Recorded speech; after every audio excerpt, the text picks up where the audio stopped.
নমস্কার, আমি মীনাক্ষী। চোখ রাখছি এই মুহূর্তে প্রাইম নিউজে। ত্রিপুরা আসন্ন উপজাতি স্বশাসিত জেলা পরিষদ নির্বাচনের প্রেক্ষাপটে পাহাড়ি এলাকায় নিজের উপস্থিতি জোরদার করতে সক্রিয় পদক্ষেপ নিচ্ছে বিজেপি। এদের সামনে থেকে নেতৃত্ব দিচ্ছেন মুখ্যমন্ত্রী ডাক্তার মানিক সাহা। হুমকি বা চাপের মাধ্যমে বিজেপিকে আটকানো সম্ভব নয় বলে শনিবার সিমনার বড় কাঁঠাল এলাকায় আয়োজিত যোগদান সভায় জানিয়েছেন মুখ্যমন্ত্রী।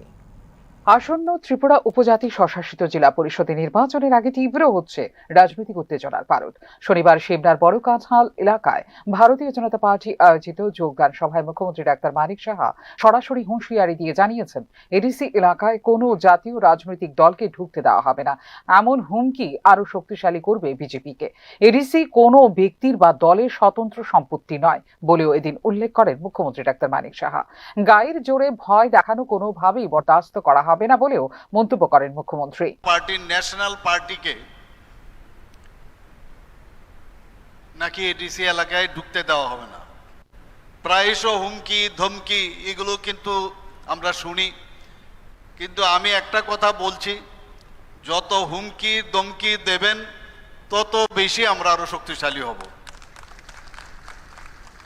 আমি যা শুনলাম এখানে নাকি কোনো অবস্থায় আজকের যে এই বাজারে নাকি কোনো অবস্থায় বড় কাঁঠাল নতুন বাজারে কোনো অনুষ্ঠানই করতে দেবেন না, মুখ্যমন্ত্রীকে আসতে দেবে না, আমাদের ট্রাইবাল ওয়েলফেয়ার মিনিস্টারকে আসতে দেবে না, ভারতীয় জনতা পার্টির কাউকে আসতে দেবে না। এই জায়গা কারোর নিজস্ব সম্পত্তি নয়, এই সম্পত্তি সবার। যে কোনো ব্যক্তি যে কোনো জায়গায়, আর বিশেষ করে যে কোনো পার্টি যে কোনো জায়গায় যেতে পারে, কিন্তু গায়ের জোরে ভয় দেখে নানাভাবে ভয়ভীতি প্রদর্শন করে সেটা কোন অবস্থায় আমাদের ভারতীয় জনতা পার্টি সেটা বরদাস্ত করবে না। আমাদের পার্টি এদিন মুখ্যমন্ত্রীর বক্তব্যের মধ্যে ছিল সাম্প্রদায়িক উস্কানিকে কঠোরভাবে দমন করার বার্তা। কোনো আঞ্চলিক দলের সঙ্গে বিরোধ নেই, তবে সাম্প্রদায়িক উত্তেজনা ছড়ানো বা ভোটে প্রভাব বিস্তার করার চেষ্টা বরদাস্ত করা হবে না বলে হুঁশিয়ারি দিয়েছেন মুখ্যমন্ত্রী। যারা যে পার্টি করবে করবে, কিন্তু বিভ্রান্তি ছড়িয়ে নানাভাবে একটা ডিভাইড এন্ড পলিসি করে এটা সাম্প্রদায়িক সুরসুরি দিয়ে যে রাজনীতি, সেটা কোনোদিনই সেটা ফলপ্রসূ হবে না। এবং আমরা যদি বিগত যে দিনগুলো আমরা দেখি, এইভাবেই কিন্তু চলে এসছে। এতে করে উন্নয়নের কোনো দিন যে উন্নয়ন সেটা সম্ভব হবে না।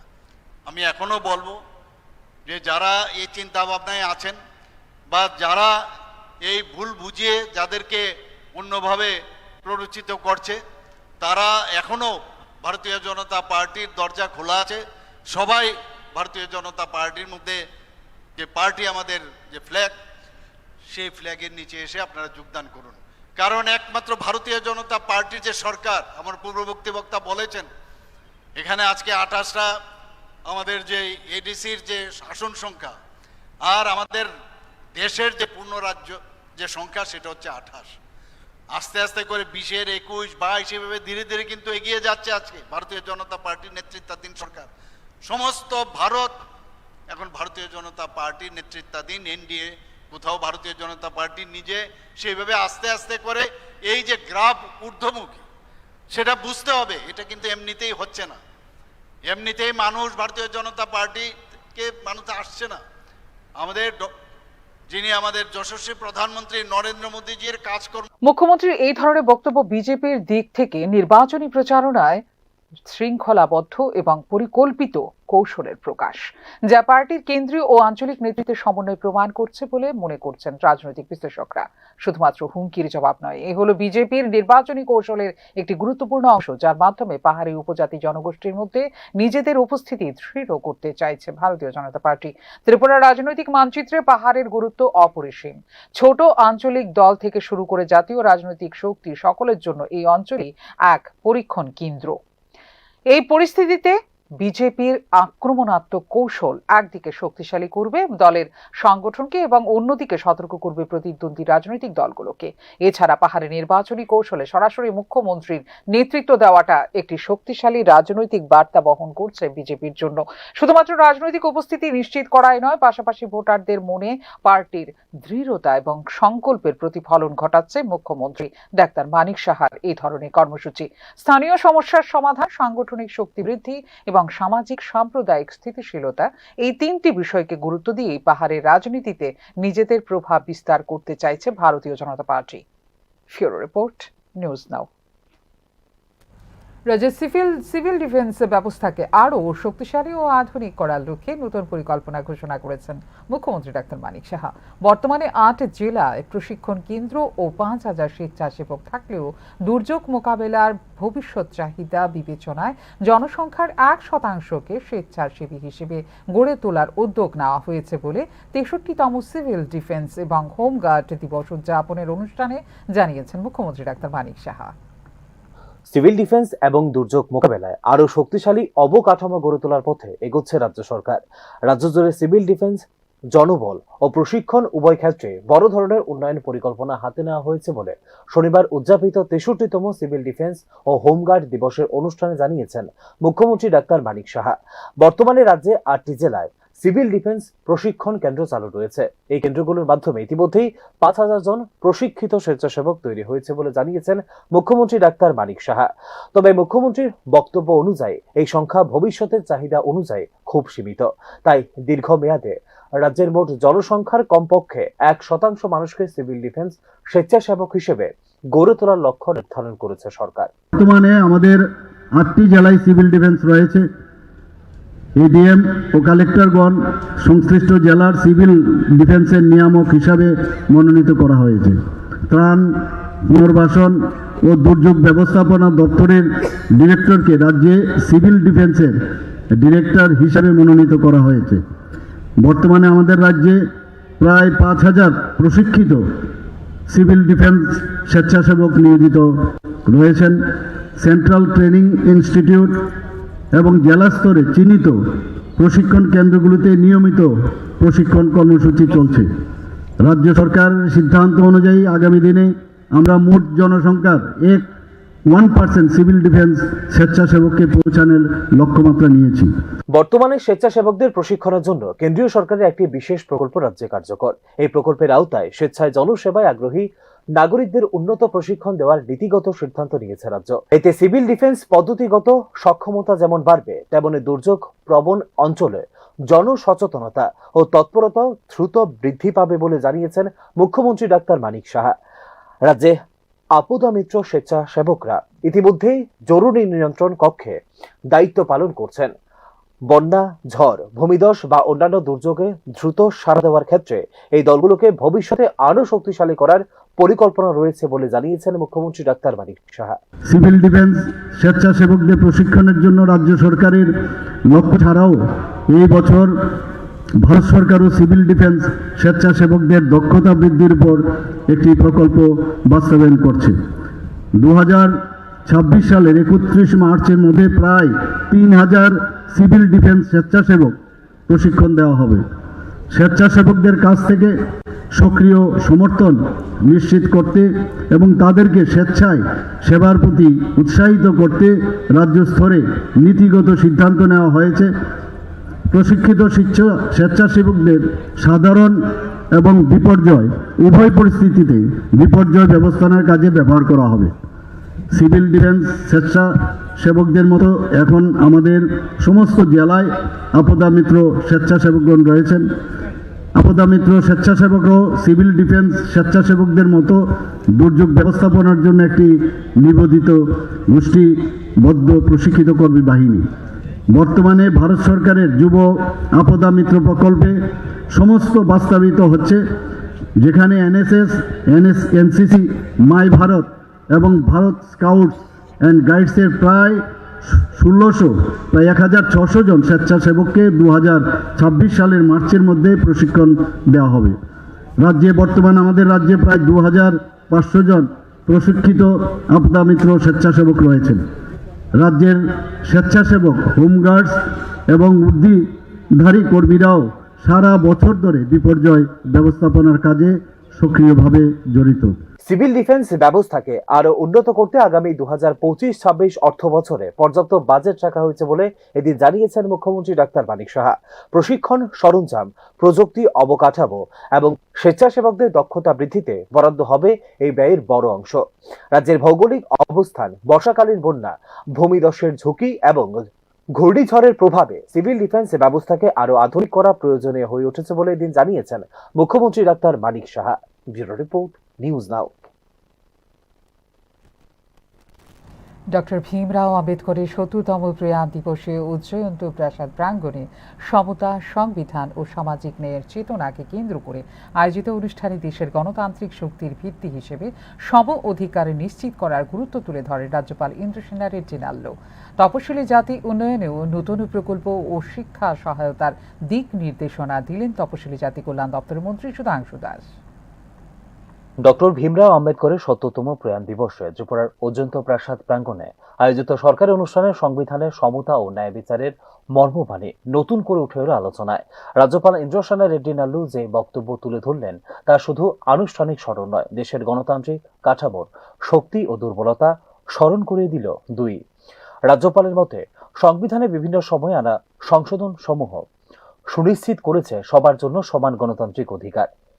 এইভাবে বিশ্বের বৃহত্তম গণতান্ত্রিক রাষ্ট্র হিসেবে ভারতের অবস্থান দৃঢ় হয়েছে বলেও উল্লেখ করেছেন রাজ্যপাল Indrasena Reddy Nallu. Democracy equal for all, equal democracy होना है, इक्वल अपॉर्चुनिटी होना है। इस दिशा में सोचे हैं और उसी टाइम पे कॉन्स्टिट्यूशन में बहुत से अमेंडमेंट्स आए हैं। वो अमेंडमेंट्स को उनके नॉलेज से सब लोगों को इकट्ठा करके यूनानिमस इसमें कॉन्स्टिट्यूशन पार्लियामेंट में अप्रूव करने के लिए वो कोशिश किया है, उसका सक्सेस हुआ है। वो कॉन्स्टिट्यूशन से अभी अपन 140 करोड़ का पॉपुलेशन का बड़ा पूरा विश्व में नंबर 1 बिग डेमोक्रेटिक कंट्री अपने पास है, वैसे चला है। এই প্রেক্ষাপটে রাজ্য সরকারের নেওয়া তপশিলি জাতি কল্যাণে উদ্যোগগুলি নিয়ে আলোচনা করেন মন্ত্রী সুধাংশু দাস। রাজ্যে প্রি ম্যাট্রিক ও পোস্ট ম্যাট্রিক স্কলারশিপ দীর্ঘদিন ধরে তপশিলি জাতি অংশের শিক্ষার্থীদের উচ্চশিক্ষার পথ সহজ করেছে। 2025-26 অর্থ বছরে নতুন করে মুখ্যমন্ত্রী তপশিলি জাতি বিকাশ যোজনা চালু করা উন্নয়ন নীতিতে নতুন মাত্রা যোগ করেছে বলে দিনের অনুষ্ঠানে উল্লেখ করেছেন তপশিলি জাতি কল্যাণ দপ্তরের মন্ত্রী সুধাংশু দাস। अनटचेबिलिटी है, जो कास्ट अनटचेबिलिटी है उसको दूर रखते हैं, गांव से दूर रहते हैं, उन लोगों को एससी में लाया है। गरीब या अमीर के मिलते या उनके घर नहीं है, झोपड़ी में रहते, इसीलिए उनको लेके आके ये नहीं रखे हैं। वैसे ही शेड्यूल ट्राइब के लिए भी जो पहाड़ी इलाके में रहते हैं, जो मेन स्ट्रीट से अलग रहते हैं, तो उन लोगों को शेड्यूल ट्राइब में लाए हैं। तो उसके बाद में अपने पास ट्राइबल के लोग एससी वीकर सेक्शंस में भी आगे आए हैं। इतना आगे आए हैं जो रिसर्च में अच्छे अच्छे पेपर्स पब्लिश कर रहे, अच्छे अच्छे साइंटिस्ट बन रहे। तो अभी वो कंपटीशन में भी आगे है। तो वैसे डॉक्टर अंबेडकर जी ने democracy equal for all, equal democracy होना है, इक्वल अपॉर्चुनिटी होना है। इस दिशा में सोचे हैं। উজ্জন্ত প্রাসাদের আবহে অনুষ্ঠিত এই কর্মসূচি শুধু স্মরণ সভা অনুষ্ঠানে সীমাবদ্ধ না রেখে বরং তা আম্বেদকরের সমতা দর্শনকে আজকের বাস্তবতার সঙ্গে মিলিয়ে দেখার আহ্বান রাখেন বক্তারা। ভারতের গণতন্ত্রকে আরো অন্তর্ভুক্তিমূলক করতে হলে এই ধরনের উদ্যোগী ভবিষ্যতের দিশা দেখাতে পারে, এমনটাই বার্তা দেওয়া হয়েছে এই দিনের এই অনুষ্ঠানে। Bureau report, news now. সোনামুড়ার রবীন্দ্র চৌমুহনীতে ত্রিপুরা ক্ষেত মজুর ইউনিয়নের দ্বাদশ রাজ্য সম্মেলনকে কেন্দ্র করে শনিবার অনুষ্ঠিত হয় প্রকাশ্য সভা। দুদিন ব্যাপী এই সম্মেলনে সারা রাজ্য থেকে অংশ নেন 350 জন প্রতিনিধি। এদিনের সমাবেশে কেন্দ্রের সরকারের বিরুদ্ধে শ্রমিক কৃষক বিরোধী নীতি ও জাতপাতের রাজনীতি করার অভিযোগ করেন প্রাক্তন মুখ্যমন্ত্রী মানিক সরকার। আইনের শাসন নেই, জঙ্গলের শাসন কায়েম হয়েছে সরকার এবং এডিসিতে বলেও এদিন অভিযোগ করেন প্রাক্তন মুখ্যমন্ত্রী। সভা শেষে সোনামুড়া টাউন হলে শুরু হয় সম্মেলনের দ্বিতীয় পর্ব।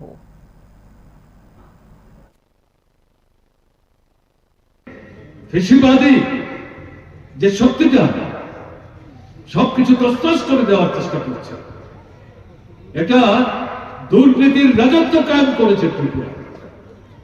কি সরকার, কি এডিসি, আইনের শাসন, এখানে জঙ্গল বিরাজ করছে। মায়েদের উপর আক্রমণ, অত্যাচার, বিভৎস, তার ব্যাখ্যার বাইরে। এই যে পরিস্থিতি চলছে, এই পরিস্থিতির হাত থেকে বেরোতে ভোটের অধিকার ছিনিয়ে নিচ্ছে। তাই আপনি যখন কথা বলতে চান, মন্ত্রীর বাড়িতে ঢুকতে পারেন না, লাঠি পেটা খেয়ে ফিরতে হবে। কারণ তারা জানে আমরা তো মানুষের ভোটে জিতিনি, আমরা তো বাক্স ভেঙে মাসুমেন যারা, তাদেরকে কিছু চা মিষ্টির পয়সা আর এই 7 দিন 10 দিন কাজ করেছে তার জন্য কিছু পয়সা হাতে দিয়ে তাদের দৌলতে আমরা সরকার এসেছি। এদের জন্য দরজা খুলে রেখে এত কথাবার্তা কি শুনতে হবে? দরকার নাই। আবার 5 বছর পর দেখা যায়। এরকম ভাবনা নিয়ে যারা চলবার চেষ্টা করছে, তাদেরকে ক্ষমতায় বসে থাকতে দেবে না, এদেরকে বিচ্ছিন্ন করতে হবে।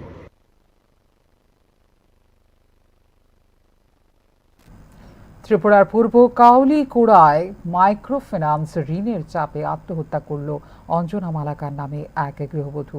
এই ঘটনা সরাসরি প্রশ্ন তুলছে মহিলা ক্ষমতায়ন এবং গ্রামীণ অর্থনীতি নিয়ে রাজ্য সরকারের ঢাউস ঢাউস বিজ্ঞাপনী প্রচারের উপর। সমাজ ও সরকারকে দরিদ্র নারীদের সুরক্ষা নিশ্চিত করতে কার্যকর পদক্ষেপ নেওয়া এখন হয়ে উঠেছে সময়ের দাবি।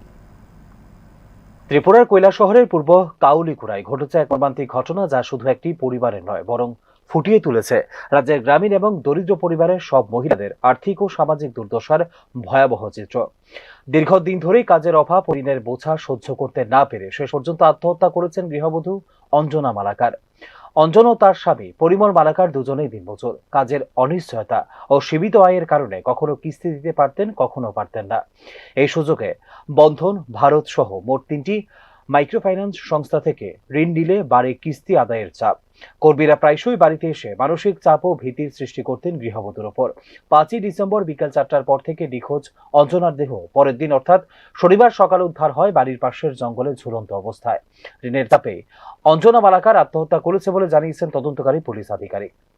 আচ্ছা, আজকে আমরা পূর্ব কাউলিকুড়ার থেকে খবর পাইছি পরিমল মালাকারের স্ত্রী অঞ্জনা মালাকার পাশেতে আত্মহত্যা করছে এরকম। এরপর আমরা স্পটে দেখছি মহিলারে বাড়ির পাশে জঙ্গলে ঝুলন্ত অবস্থায়। মহিলারে বর্তমানে আমরা পোস্টমর্টমের জন্য হসপিটালে নিয়ে যেতেছি। যিনি মারা গেছেন মহিলা, ওনার নাম কি? অঞ্জনা মালাকার। ওনার স্বামীর নাম কি? স্ত্রী পরিমল মালাকার। যিনি মারা গেছেন ওনার বয়স কত হতে পারে? 60 বছর অনুমান। মানে প্রাথমিকভাবে কি মনে করেন বা পরিবার থেকে কি জানানো হয়েছে, মারা যাওয়ার কারণটা কি আপনাদের? তাদের ভিতরে কিছুদিন ধরিয়া বন্ধন এরকম বিভিন্ন সংস্থা থেকে লোন লইছে, ওই ধরনের একটা টেনশন চলছিল, টাকা কিভাবে শোধ করতে পারবো এটা নিয়ে। এখন কথা নিয়ে যাওয়া হচ্ছে ডেড বডি ডিস্ট্রিক্ট হসপিটাল মর্গে পোস্টমর্টমের জন্য। মাইক্রোফাইন্যান্স সংস্থা দরিদ্রদের অর্থনৈতিক সহায়তা দেওয়ার দোহাই দিয়ে কার্যত ঋণের একটি জট তৈরি করছে বলে সরকারকে সতর্ক করেছেন অর্থনৈতিক বিশেষজ্ঞরা। সীমিত আয়ের মানুষ কিস্তি মেটাতে পারলে সাময়িক রিলিফ পান, আর অক্ষম হলে শিকার হন ভীতিকর পরিস্থিতির। অঞ্জনা মালাকার মৃত্যুর ঘটনা এই চক্রের সবচেয়ে ভয়ঙ্কর প্রতিফলন বলে মনে করছেন সংশ্লিষ্ট মহল। সরকারি নীতি অনুযায়ী দরিদ্র ও নারী ঋণ গ্রহীতাদের সুরক্ষা নিশ্চিত করতে রয়েছে কয়েকটি নিয়ম, যেমন ঋণ গ্রহীতাদের জন্য কিস্তি পরিশোধের সময়সীমা, আদায়ের সময়, সংস্থার আচরণ নিয়ন্ত্রণ। তবে বাস্তবে এই নিয়ম কার্যকর হচ্ছে কিনা তা বর্তমানে প্রশ্নবিদ্ধ। পর্যাপ্ত নজরদারি, সহায়তা ও সমন্বিত নীতি ছাড়া মাইক্রো ফাইন্যান্সের সুবিধা দরিদ্রদের জন্য হতে পারে বিপদ, তা যেন চিৎকার করে বলছে অঞ্জনার মৃত্যুর ঘটনা। অঞ্জনা মালাকারের মৃত্যু শুধুই একটি ব্যক্তিগত ট্র্যাজেডি নয়, গ্রামীণ নারীদের আর্থিক দুর্দশা, মানসিক চাপ ও সরকারের অপ্রতুল পদক্ষেপেরও একটি জ্বলন্ত উদাহরণের এই ঘটনা। নিম্ন মধ্যবিত্ত পরিবারের মহিলাদের এখন নিরাপদ ঋণ ব্যবস্থা, কার্যকর নজরদারি এবং মানসিক সহায়তার ব্যবস্থা করতে হবে সরকারকে। মাইক্রো ফাইন্যান্স সংস্থা দরিদ্রদের আত্মনির্ভরতার প্রতিশ্রুতি দেয়, কিন্তু বাস্তবে একাংশ ঋণ গ্রহীতা আর্থিক ও মানসিক দুর্দশা বাড়াচ্ছে বলে অভিযোগ অর্থনৈতিক বিশ্লেষকদের। এই ধরনের ঋণ জটের মোকাবিলা করে সংস্থাগুলোর কার্যক্রমের যথাযথ নিয়ন্ত্রণ এবং দরিদ্র নারীদের সুরক্ষা নিশ্চিত করার দায় কোনোভাবে এড়াতে পারে না সরকার। Bureau report, news now. Patiya সীমান্তে বিএসএফ এর গুলিতে 2 নাবালক আহত হওয়ার ঘটনা আবারও সীমান্ত নিরাপত্তা ও মানবাধিকার প্রশ্নে বাড়িয়েছে উদ্বেগ। পাচার রোধের অভিযান চলাকালীন কিভাবে নাবালকরা গুলিবিদ্ধ হলো, এই প্রশ্নের উত্তর খুঁজছে প্রশাসন ও স্থানীয় মানুষ। ত্রিপুরার সীমান্ত নিরাপত্তা বরাবরই উঠে আসছে প্রশ্নচিহ্নের মুখে। শনিবার দুপুরে কলমচৌড়া থানাধীন পটিয়া সীমান্তে বিএসএফ এর গুলিতে 2 নাবালক আহত হওয়ার ঘটনা শুধু মানবিক দৃষ্টিকোণ থেকেই নয়, গুরুত্বপূর্ণ আলোচনা জন্ম দিয়েছে প্রশাসনিক ও নিরাপত্তা ব্যবস্থার উপরও। প্রাথমিক তথ্য অনুযায়ী সীমান্তবর্তী ফাঁকা এলাকায় সন্দেহজনক কার্যকলাপ লক্ষ্য করেই তৎপর হয়ে ওঠে বিএসএফ জওয়ানরা। অভিযোগ, ওই এলাকায় পাচারের কাজ চলছিল বলে সন্দেহ করা হয় এবং এই পটভূমিতে ঘটে গুলিবর্ষণের ঘটনা। যদিও স্থানীয়দের দাবি নাবালকরা পাচারের সঙ্গে যুক্ত ছিল কিনা তা এখনো নিশ্চিত নয়। বিএসএফ এর অতিরিক্ত বল প্রয়োগের অভিযোগ তোলা হয়েছে পরিবারের পক্ষ থেকে। আহত 2 নাবালককে বিশালগড় হাসপাতালে নিয়ে আসার পর তাদের অবস্থা গুরুতর হওয়ায় রেফার করা হয় জিপিপি হাসপাতালের ট্রমা সেন্টারে। আজকে এই তো কিছুক্ষণ আগে পুটিয়া বর্ডার থেকে আলাদাভাবেই 2 জন নাবালককে আনা হয়েছে আমাদের হাসপাতালে, বিশালগড় সাব রিজিওনাল হসপিটালে। তো যেটা জানা গেছে, খবর পাওয়া গেছে যে ওদেরকে খুব সম্ভবত বিএসএফ ফায়ার করেছে। তো যাই হোক, তাদের শরীরে মাল্টিপল পাওয়া গেছে, কি বলে, খুব সম্ভবত রাবার বুলেট ছিল, যেটা পেনেট্রেশন তেমন কিছু নেই, বাট বেশ কিছু ইঞ্জুরির দাগ আছে। আমার অন ডিউটি মেডিকেল অফিসার যিনি ছিলেন, উনি দেখে ওদেরকে রেফার করে দিয়েছে জিএমস। স্যার, মোট কতজন আহত হয়েছে? 2 জন এসেছিল, আলাদাভাবে 2টো ছেলে এসেছিল, 2 জনই নাবালক, ঠিক আছে। এবং পরবর্তী সময় যদি জানতে পারলাম পুটিয়া বর্ডার থেকে এসছে ওরা, এবং খুব সম্ভবত ওই দিকে বোধ হয়। তাদের অবস্থা কি? এমনি তো ওরা স্টেবল আছে, কিন্তু যেহেতু এই ধরনের ইঞ্জুরি এটা সাসপেক্ট করা হয়েছে, তো ন্যাচারালি আমরা ওদেরকে রেফার করে দেওয়া হয়েছে। এই অবস্থায় প্রশ্ন উঠছে, সীমান্তে সন্দেহভাজকদের আটকানোর জন্য কি পর্যাপ্ত অপ্রাণঘাতী পদ্ধতি নেই? কেন নাবালকদের ওপর গুলি চালানোর মতো কঠোর ব্যবস্থা গ্রহণ করা হলো তা নিয়ে প্রশ্ন সংশ্লিষ্ট গ্রামবাসীদের। সীমান্ত এলাকায় পাচার দীর্ঘদিনের সমস্যা হলেও সাম্প্রতিক ঘটনার পর আতঙ্ক বাড়ছে স্থানীয়দের মধ্যে। নিরাপত্তা বাহিনীর ভূমিকা, সীমান্ত নজরদারি, প্রযুক্তি এবং মানবাধিকার, এই 3-এর ভারসাম্য রক্ষা করাই এখন হয়ে উঠেছে প্রধান চ্যালেঞ্জ। এদিকে ঘটনা তদন্ত করছে পুলিশ ও বিএসএফ এর 2 পক্ষই। তদন্তের ফলাফলের উপরে নির্ভর করবে এটি নিয়ম মাফিক নিরাপত্তার পদক্ষেপ ছিল নাকি তা ছিল অতিরিক্ত বল প্রয়োগের উদাহরণ। সীমান্তবর্তী অঞ্চলে নাবালকদের পাচারের ব্যবহার, স্থানীয় অর্থনৈতিক সংকট ও কাজের অভাবের বিষয়টিও সামনে উঠে এসেছে নতুন করে। পাচার রোধে শুধু কঠোরতা নয়, সামাজিক অর্থনৈতিক পুনর্বাসন পরিকল্পনাও জরুরি বলে মনে করছেন সংশ্লিষ্ট বিশেষজ্ঞরা। এই ঘটনা আবারও প্রমাণ করল সীমান্ত নিরাপত্তা শুধু অস্ত্র বা নজরদারির বিষয় নয়, বর্তমানে তা হয়ে উঠেছে মানবিক, সামাজিক ও প্রশাসনিক সমন্বয়ের সামগ্রিক চ্যালেঞ্জ। ব্যুরো রিপোর্ট, নিউজ নাও। এখনকার মতো এই মুহূর্তে সংবাদ এই পর্যন্ত। ওনারও আপডেটস দেখার জন্য অবশ্যই নজর রাখতে হবে নিউজ নাও পর্দায়। নমস্কার, শুভরাত্রি।